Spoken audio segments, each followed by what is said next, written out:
কোর্টের অবজারভেশনে আছে যে গ্র্যাচুইটি কোনোভাবেই কেড়ে নেওয়া যায় না, গ্র্যাচুইটির অধিকারকে গ্র্যাচুইটি দিতে হবে, সেটাও কিন্তু না হলে লঙ্ঘিত হবে।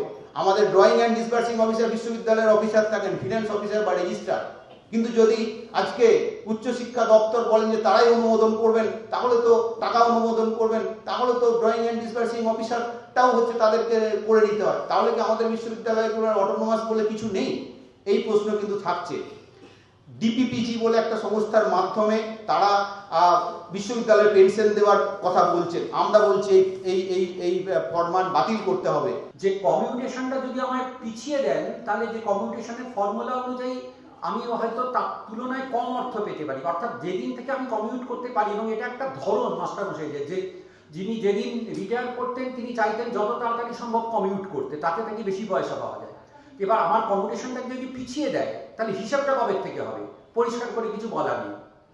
এবং সার্বিকভাবে যে জায়গাটার রেশনালটাই বোঝা যাচ্ছে না, যে তাহলে কি সরকারের তরফ থেকে কোনো পরোক্ষ চাপ তৈরি করা হচ্ছে?